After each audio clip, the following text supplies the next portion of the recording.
buenos días. Le saluda Nora Barrios por acá del Foro Chat.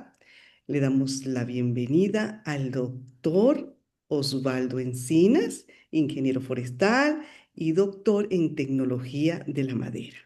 Profesor, buenos días. ¿Cómo se encuentra usted el día de hoy? Gusto en saludarlo. Muy buenos días, ¿cómo están ahora?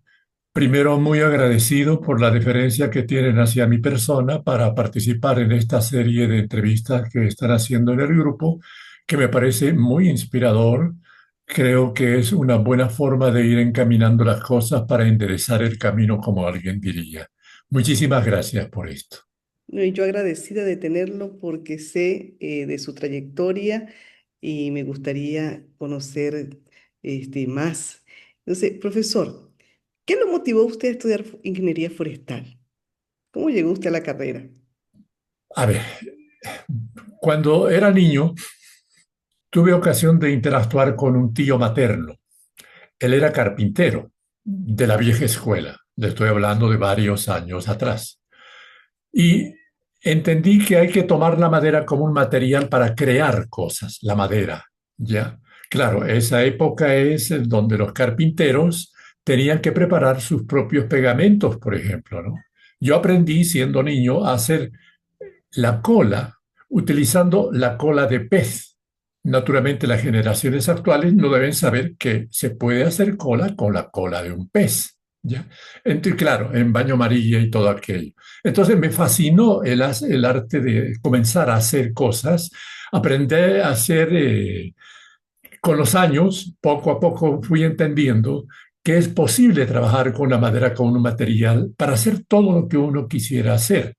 Y entendí algo que naturalmente viene ya con la adolescencia, la madurez inicial, etcétera, que la madera viene de los árboles y que los árboles están en los bosques. Entonces, esos tres son los amores que marcaron mi futuro y mi pasión para la madera, entiendo yo, por toda la vida que me reste. Qué bonito, profesor. Hasta me llegó la curiosidad y luego lo investigo sobre la cola a través de la cola del pez. No la sabía, no la sabía. Qué bueno, qué interesante y qué motivador cómo llegó usted a estudiar ingeniería forestal. Y en la carrera en sí, bueno, usted tiene doble motivación porque usted se fue a Mérida, estudió. Si le pregunto por profesores, por anécdotas, puede incluir tanto las de Bolivia como las de Mérida, de si se estudia igual, si se tiene la misma sintonía con los profesores y alumnos, porque es una carrera muy bonita que uno se compenetra de una manera con los amigos, con los profesores, y bueno, usted puede decirla en ambas, en los dos países, si se estudia igual, si recuerda algún profesor y los amigos, por supuesto. Bien, yo me gradué de ingeniero forestal en la primera promoción en la escuela que se había creado para esa época. Era la única escuela, la primera de ingeniería forestal en Bolivia, el país donde yo nací. Como era el primer egresado, tuve la oportunidad de ingresar como docente en esa misma escuela, para variar, ¿no?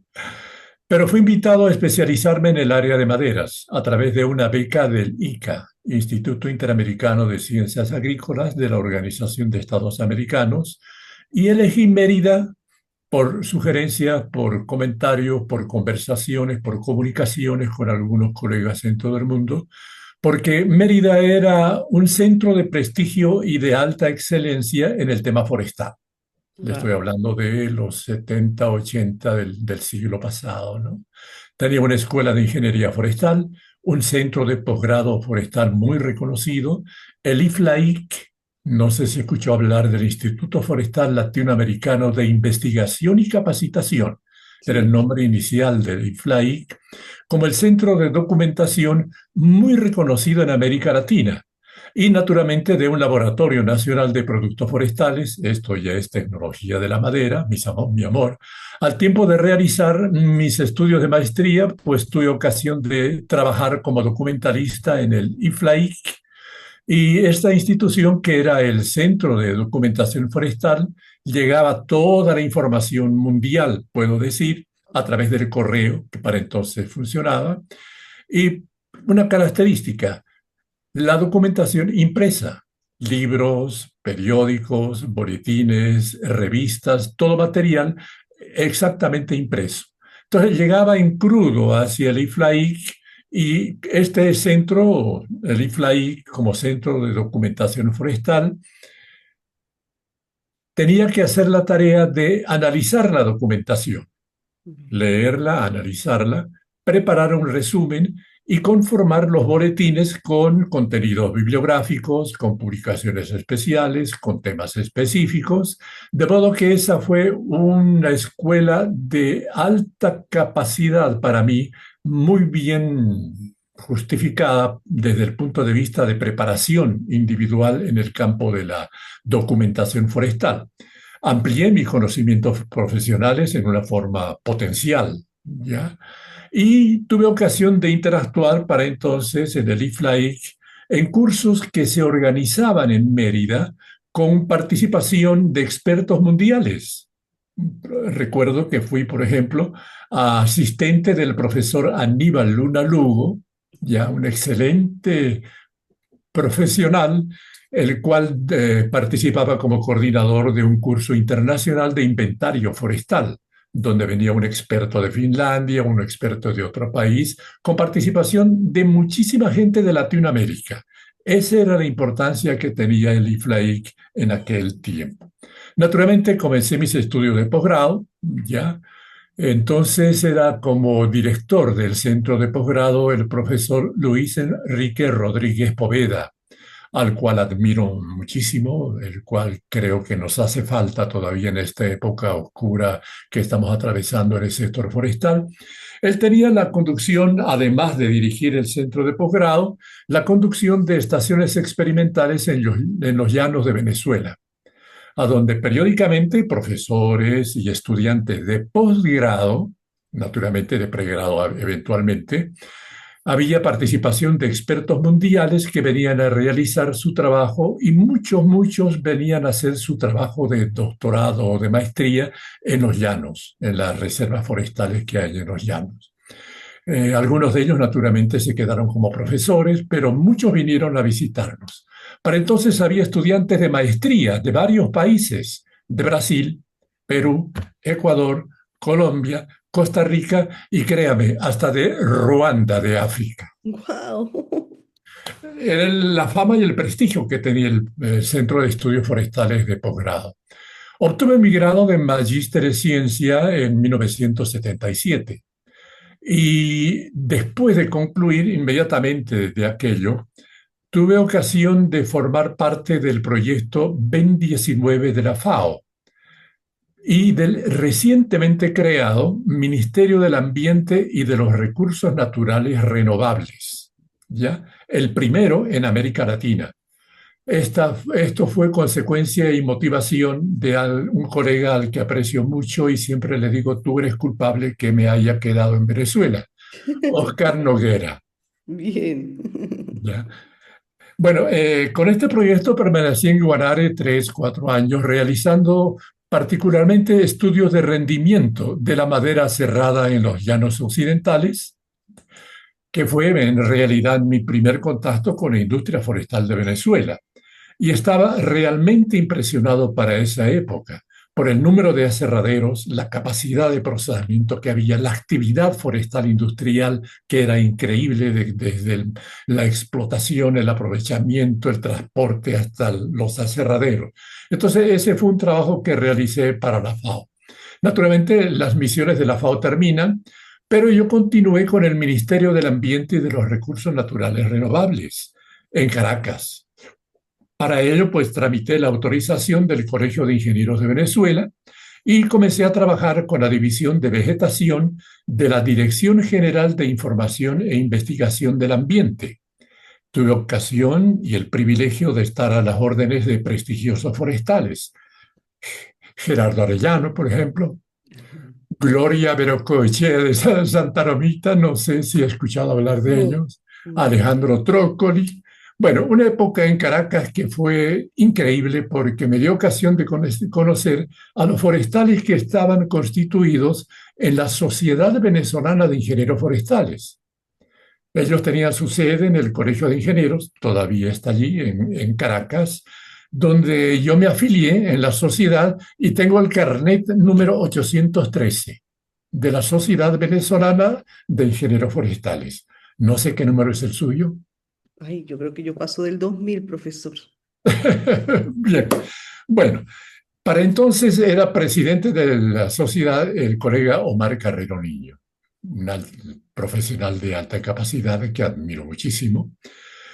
Mientras estaba como jefe encargado de la división de vegetación, llegué a ese cargo, tuve ocasión de realizar el primer censo nacional de industrias forestales, para lo cual obtuve la participación de los profesores que trabajaban en el Laboratorio Nacional de Productos Forestales, entre ellos, para contar, Lucas Ninín, Luc, Bien, Adolfo Rivera, Jorge Durán, expertos en acerrío, en aglomerados y en contrachapado.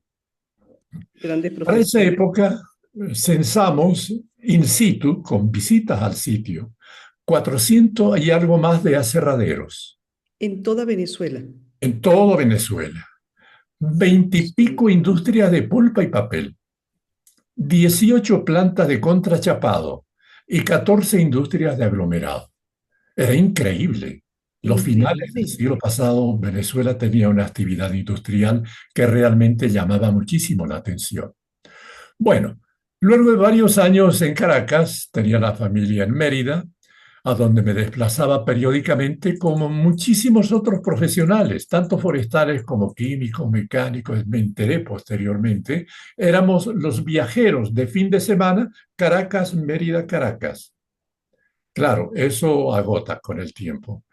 De modo que decidí mudarme a Mérida, pero continuando con el Ministerio del Ambiente, pero adscrito al IFLAIC, que entonces ya comenzó a llamarse IFLA, le quitaron la investigación y capacidad, y trabajé con el doctor Julio César Centeno, al cual admiro muchísimo también. ¿Ya?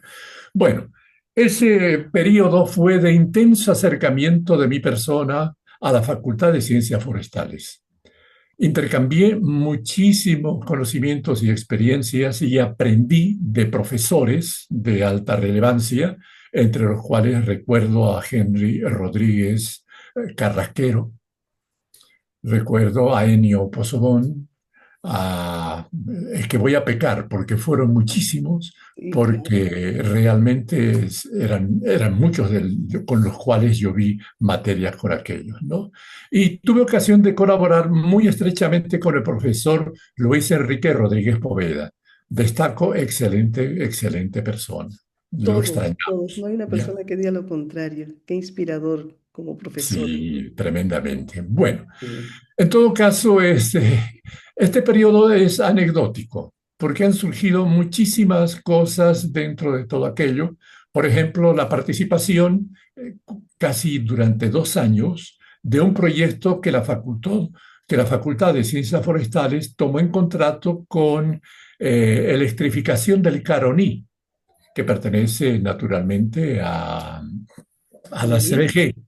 Esto era determinar si el vaso de inundación que se estaba preparando con la construcción de la represa del Guri iba a acumular tanta material vegetal como para causar eutroficación. Guau. Entonces, el contrato consistía en determinar a través de estudios de suelos, de vegetación, de fauna, imagínense, Sí. determinar si realmente había ese potencial peligro. Entonces hubo participación, mire, de muchísima gente. Rodríguez Poveda fue el coordinador y trabajamos con, recuerdo a un zootecnista que se llamaba Eduardo Álvarez, que pertenecía a Electrificación del Caroní. Edelca era nuestro anfitrión y organizador junto con Rodríguez Poveda. Y me imagino, Muchos trabajos de campo, pero realmente algunos intensivos, me ¿ya? imagino que era de diferentes universidades, ¿no? Y diferentes No, profesiones la participación, o solo ustedes. solamente la Facultad de Ciencias Forestales. Miento. había la participación de algunos, dos o tres profesores de la Facultad de Ciencias, entre ellos Alejandro, se me va la memoria, y un profesor chileno experto en batracios, en pequeños animales, y otro más que era un excelente cazador, por cierto, pero solamente era la Facultad de Ciencias Forestales. Varios trabajos de campo, ¿no? Participación Realmente. masiva de profesores, estudiantes y técnicos. Llegué a contar casi 120 personas en alguna de las muchas salidas que se tuvieron en esa ocasión. ¿Ya? Naturalmente, 120 personas desde Mérida hasta Guri es un viaje. De modo que Rodríguez Poveda de alguna forma consiguió el auxilio de las fuerzas aéreas y un grupo de estudiantes y profesores iba en avión y volvía en buses. Y los que iban en buses volvían en En avión. avión. Ah, Anecdótico. muy bien, muy bien. Muy equilibrado.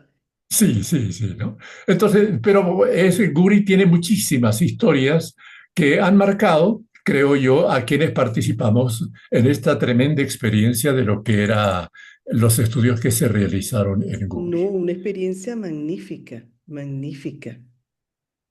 Bueno, Sí, y los resultados fueron muy buenos porque, mira, como, no sé cuál fue ya la conclusión del estudio, porque es interesante, muy sí. interesante. Fue interesante. Destaquemos tal vez dos estudios que fueron los que realmente nos iban a dar la clave. Naturalmente todos participan. ¿Cuál? Suelos, ya, por la calidad del suelo, pero ante todo el inventario de la vegetación, que no era solamente un simple inventario, era una evaluación de la biomasa que se iba a inundar. Claro. Entonces, usamos herramientas que para entonces, pues había que comenzar a improvisar en algunos temas, había que cuantificar los árboles y créame que el trabajo fue tan arduo que muchos estudiantes se entusiasmaron. Realmente trabajamos en el monte como debe trabajar el ingeniero forestal.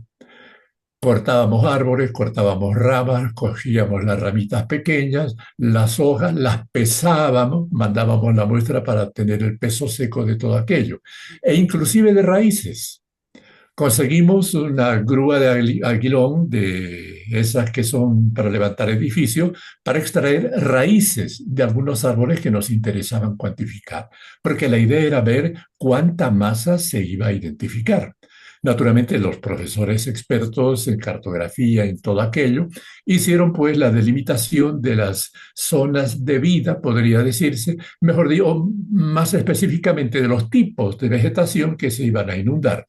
Consecuentemente, después de casi 2 años, la información fue voluminosa. Dio lugar a tesis de muchísimas, más de casi 20 estudiantes hicieron la tesis con algunos de los temas que se fueron a trabajar. Los estudiantes participaron como buenos trabajadores. Bueno, esa es la experiencia de Guri, que es tremendamente No, increíble, increíble. Me interesante. imagino que la recolección de semillas también hubo otro trabajo Sí, para no, es que poder las muestras rescatar. botánicas, había que ver la cantidad de muestras botánicas que se trajeron. Sí, Recuerdo al colega Coco Guevara, estaba trabajando intensamente con Clemente Hernández, vamos a ver, Henry, naturalmente, Rodríguez Carrasquero, creo que eran los tres botánicos, no recuerdo si había otro más. En todo caso, fue voluminosa, la cantidad de información recolectada fue increíble. Total, que el resultado final fue que no iba a haber eutroficación. Algo tan simple porque aun cuando hubiera en algunos sectores cierta eutroficación, principalmente en las áreas donde había actividad pecuaria, cría de cochinos, por ejemplo, podría concentrarse alguna eutroficación, pero el volumen de agua que cae a Guri mm, diluye cualquier problema de eutroficación. Esa es la historia que es tremendamente interesante. Bueno, en increíble. este intervalo, mientras es un proyecto y otra actividad y este otro aquí, eh, realicé el estudio de las materias que me indicaron que tenía que cursar y aprobar para obtener la convalidación de mi título de ingeniero forestal. Estos estudios los concluí en 1988. Después Entonces, de hacer pues, la maestría. no, eso es es ingeniero forestal, Sí, claro. ya terminando en 1988. Claro, ya en el 77, antes de que la FAO me contratara, había terminado mi grado de máster en ciencias en tecnología de productos forestales. ¿Ya? De modo que eso fue interesante. Para Claro. esa época, en 1988, abrieron concursos en la facultad para las cátedras de aserrado, tableros aglomerados, secado y preservación, porque eran áreas que necesitaban reforzarse en el Laboratorio Nacional de Productos Forestales y formaban parte del pensum de los estudiantes de ingeniería forestal. Concursé en el área de secado y preservación y todavía continúo dando esa materia en la facultad. Qué maravilla. Profesor, ¿y qué materias tuvo que revalidar? Vamos a ver, recuerdo, política y legislación, mi profesor Sí. fue Rondón, Jesús Rendón, exactamente.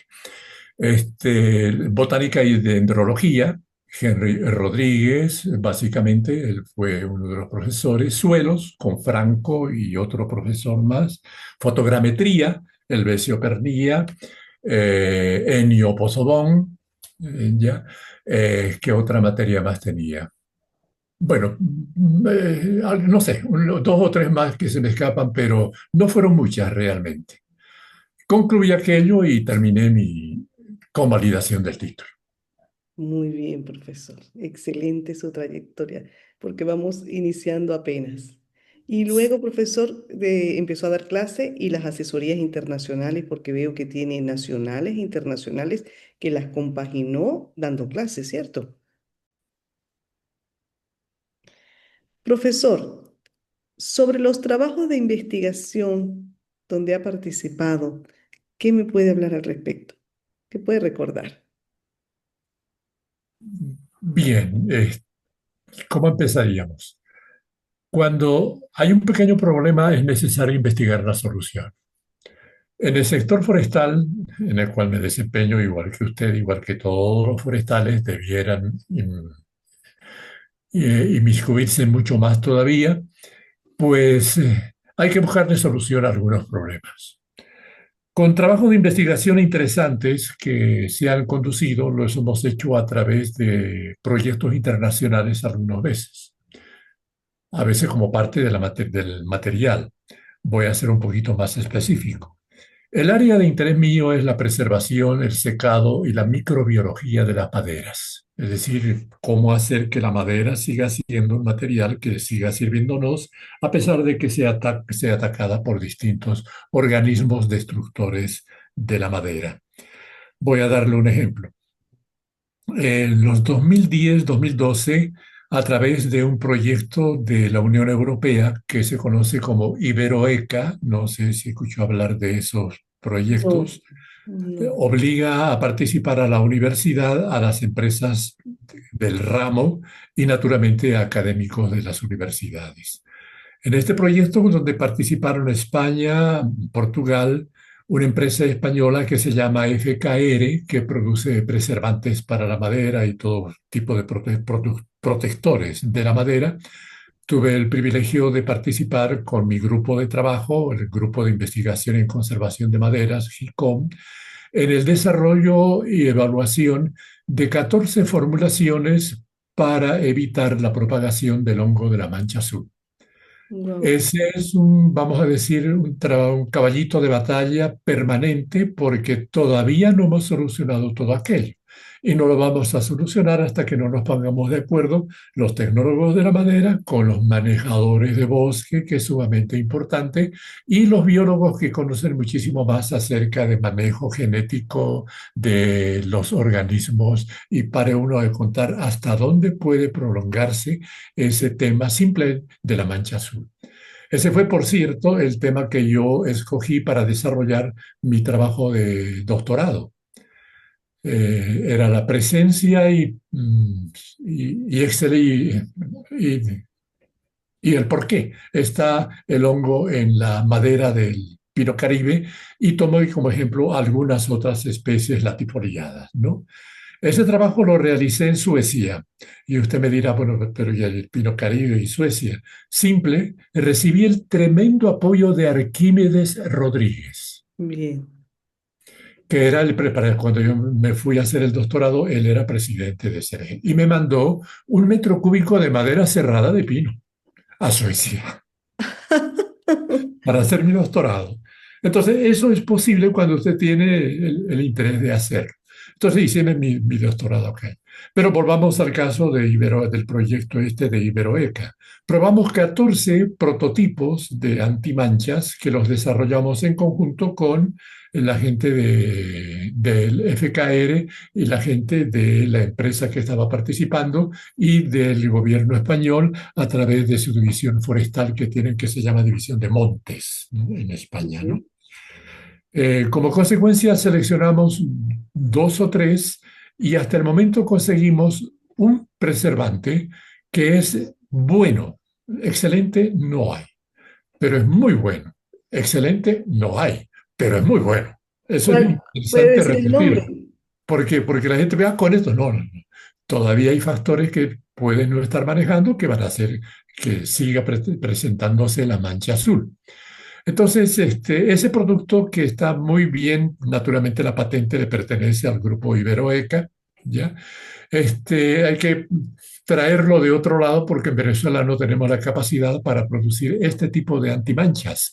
Es decir, antimanchas específicos que sean para la mancha azul, el ácido diploide teobromae, aunque después descubrimos que hay otros dos parientes del hongo que son 3 los que están en Venezuela que causan la mancha azul. Hay un investigador, Sari Moali, que estuvo trabajando con diplodia, otro género que realmente también causa la mancha azul. De modo que es un tema sumamente interesante. Imagínense el interés que hay cuando uno entiende bien el problema y quiere resolverlo. Es un Entonces problema, utilizamos claro. muchos estudiantes para hacer. Y con los estudiantes lo que hacemos es probar distintos antimanchas, desde los criollitos, ¿ya? Hasta estos avances de la ciencia obtenidos a través de contribuciones internacionales. Una cosa semejante también en cuanto a investigación es lo que a través de trabajos de tesis, porque le doy el ejemplo concreto. Ruth Guillén, tal vez usted la conoció.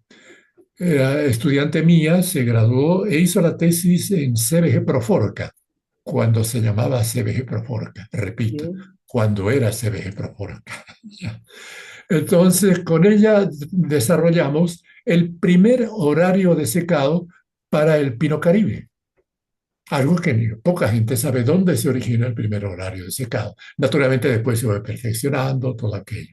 Pero con ella pasamos bastante tiempo y ella pasó 3 meses haciendo ensayos en Chaguaramas en la planta de secado que tenía CBG Proforca. Sí, claro. Entonces, ese tipo de investigaciones es tremendamente importante. Profesor, y los Recientemente, resultados, disculpe que lo interrumpa, y los resultados de ese horario era el tiempo efectivo de secado. eh, sí, un horario de secado es una secuencia de manejo del ambiente, temperatura y humedad relativa del ambiente, distintos ciclos, distintos periodos, para que se vaya eliminando la humedad de la madera sin desmedro de su calidad. Bien. Entonces, la mancha azul no tiene nada que ver con eso, aunque sí afecta, hicimos bastantes ensayos con madera manchada por el hongo de la mancha azul. Pero en términos generales, un horario de secado, naturalmente, ahora cada horario tiene que ajustarse a las especificaciones de su horno o cámara o estufa de secado que quieran llamar. Pero básicamente el primero que hicimos fue con Ruth en el siglo pasado en CBG. Recientemente, hace pocos años, le hicimos a Propulso el primer horario de secado para la madera que ellos están produciendo. Es decir, son productos que hacemos sin cacarear demasiado. No hacemos como hay gente que cacarea de una o dos cosas que ha hecho y siempre digo, pero recuerda que los peces son millones de huevitos en el mar y no cacarean.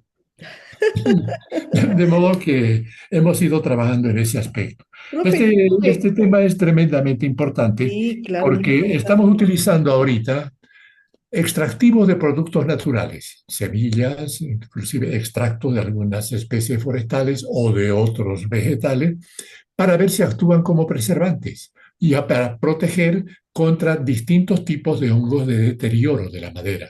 Y Por eso lo ejemplo, están haciendo en la facultad. sí, en el laboratorio, Bien. en mi área, pues, en mi área de trabajo. Entonces, hay demasiados temas de investigación. Lo que nos faltan son estudiantes que quieran hacerlo. Ya le conté la crisis que tenemos de estudiantes en este momento, pero de una o de otra forma aparecen estudiantes que quieren hacer su tesis con nosotros. Tenemos estudiantes de la Santiago Mariño y de la universidad, las privadas, que nos mandan sus tesistas para que hagan trabajos siempre relacionados con el área forestal. Aunque son químicos todos, siempre tratamos de darle el punto forestal para que trabajen en el laboratorio con nosotros. Son varias las tesis de otras universidades que también se han elaborado en el laboratorio. Perfecto, profesor. ¿Y puede mencionar el producto antimancha que es bueno, que es a nivel Sí, internacional? ¿Cómo se llama? EcoPlus. Ecoplus. EcoPlus. Lo que pasa es que a veces la patente del nombre y de la composición química la tiene Sí, el productor con el que trabajamos nosotros. sí, Yo no claro. tengo el productor. Ellos, la realidad, por otra vez, por las condiciones actuales, ya, no es posible introducir preservantes al país, a menos que esté autorizado por el INSAI en este momento. Voy a ser un poquito indiscreto y creo que la empresa me lo va a perdonar. De Forza tiene 15 años tratando de introducir CCB, cobre, cromo y boro, para Ya. proteger la madera para su uso en el exterior. CCB es cobre, cromo y boro, que reemplaza al cobre, cromo y arsénico, un material un poquito más compatible que el anterior. Tenemos, ya casi 15, creo que ya son 20 años, tratando de insistir, y todavía no han logrado. Hace poquito, hace un par de semanas, hablé con Bastida de Forza. Siempre hemos contado con el apoyo de Joao. Bastida me dice, ya estamos a punto, profesor. Entonces, es una expresión muy típica nuestra, ¿no? Ya estoy casi, ya falta un pelito para que nos den la autorización. De modo que esa es una de las limitantes para introducir químicos en el país. Bien. Hay una empresa, vuelvo a pecar otra vez, pero sé que la empresa me lo va a perdonar, que lo está utilizando en el país, pero no me diga cómo lo introduce. Ok. ¿Ya? Entonces, es un tema bastante delicado por razones obvias de un país, del país en que estamos viviendo. Muy interesante, profesor, gran aporte porque nos ayuda a refrescar conocimientos y aprender de estos momentos. ¿Y qué otro trabajo de investigación ha sido así? Porque son muchos los que tienen. Sí, sí, sí. Dentro de ellos le diría lo que estamos tratando de hacer innovaciones para proteger la madera. La madera es un producto natural proveniente de los bosques, eso lo saben todos, ¿ya? Lo que pocos saben es, o muchos ignoran tal vez, es que la madera como producto orgánico es fácilmente descompuesto, sea por agentes atmosféricos, por agentes biológicos, químicos, de modo que hay que protegerla. Entonces, hemos hecho en el laboratorio distintos ensayos, siempre contando con la participación de estudiantes o de alguna empresa. Por ejemplo, trabajamos con el grupo que está dedicado a las interfaces en química, Bouillon, Johnny Bouillon. Con él hemos trabajado con la quitina de los camarones ¿Sí? para utilizarlos como preservantes para madera. Wow. Sí, es decir, muchas cosas se pueden utilizar, biológicos o extractos, ¿no? Y Entonces, está en pleno estudio en este momento. Aún no tiene resultados. eso terminamos hace unos cuantos años atrás y no prosperó porque hay que tener equipos más adelantados para incursionar en el desarrollo de nuevos productos. No es fácil. Podemos dar la pista, pero sintetizarlo de forma comercial es otra palabra. Sí, ¿Ya? claro, entiendo. Pero sí es importante indicarle que estamos haciendo, por ejemplo, empleo de tratamientos químicos, transformando la madera en una madera que sea resistente a los organismos destructores sin utilizar productos preservantes que tengan algún contaminante del ambiente. Por ejemplo, estamos utilizando extractos de la tusa del maíz. Ok. Se produce un principio activo que estamos probándolo para ver si sirve para proteger la madera. Hemos hecho ensayos acerca del tratamiento térmico de la madera. No hablo del tratamiento térmico de la norma NIF 15 para exportación de la madera. Es un tratamiento térmico donde utilizamos distintas temperaturas, más de Sí. 100 grados naturalmente, para hacer que la madera, a través de cambios dentro de la estructura molecular de la celulosa, de la lignina, de la hemicelulosa, se convierta en un material que rechace el deterioro posterior. Entonces son innovaciones que las publicamos, ya hemos publicado varios trabajos, por ahí viene el número de publicaciones que se tiene uno. Son cosas que se van investigando y se van haciendo en todo aspecto. Wow, profesor, qué interesante todo lo que hace. Interesante, gran aprendizaje y todo lo que se puede hacer de manera natural. Increíble. Sí, Sí, magnífico. estamos en la onda. Y pues, si empiezo a seguir preguntando, y otro trabajo de investigación, y otro trabajo, este, Podemos hablar todo el día. y podemos hablar todo el día, porque podemos hacer la entrevista segunda parte. Cuando usted ya tenga todos sus resultados, sería interesante volverlo a entrevistar y ver todo el avance que han tenido, pues, y que se suman cada vez. Y estos son motivos para que las personas quieran hacer tesis o quieran estudiar forestal, porque a Sí, muchos nos gusta la investigación, saber, tener resultados y probar, y de eso se nota la curiosidad que tenemos los cierto. forestales, tenemos que ser bastante curiosos. Lo que pasa es que muchos de nosotros, me incluyo en el grupo de forestales, ingenieros o peritos forestales o técnicos superiores, como se llaman ahora, que producen muchas cosas. Estos días uno de los colegas del grupo forestales que estamos participando mandó un manuscrito para que se publique en el grupo. Le consulté a Denis para que invite a que lo publiquemos en la revista Forestal Venezolana. Bien. Hasta ahora tengo algunos años dirigiendo como editor responsable la revista Forestal Venezolana. Mm. Estamos actualizados, pero nos está costando conseguir trabajos que se elaboren en la facultad, porque la revista Forestal se ha creado para difundir en forma de revista el conocimiento a través de investigación que se realiza en la Facultad de Ciencias Forestales. Ese es el propósito fundamental de la revista Forestal Venezolana. Entonces, con esta migración, con Sí. este éxodo que hemos tenido de muchos investigadores, pues el número de investigaciones que pueden publicarse ha disminuido drásticamente. Recurro a este canal, al Grupo Forestal, para que si hay algún profesional que ha hecho un manuscrito que considere que es un conocimiento, una contribución al avance de la ciencia forestal, yo creo que no hay ningún problema en que lo publiquemos en la revista forestal venezolana. Está a la orden, naturalmente, para cualquier publicación. Perfecto, profesor. ¿Y cuáles serían las recomendaciones para ese manuscrito? ¿Qué debe tener? ¿Cuántas hojas? ¿Resumen? Para que nos animemos a enviar todos los Y, manuscritos que tenemos. bueno, este es un poquito largo, no creo que Bien, me voy a extender mucho, pero voy a resumirlo. No más de 25 páginas escritas a doble espacio, que debe tener una introducción, una metodología, unos resultados y naturalmente la bibliografía. No debe haber sido sometido a ninguna otra revista anteriormente, de modo que sea original la publicación que vaya a tener. El detalle de las especificaciones está en la página web de la revista Forestal Venezolana. Miento, no de la revista. De la ULA, de la Universidad de los Andes, tiene una página que agrupa todas las revistas donde presentamos, se de la universidad, donde nuestra revista tiene su lugar, lo mismo que ciencias, humanidades, ingeniería, todas las otras facultades, su revista y se publican en esa página.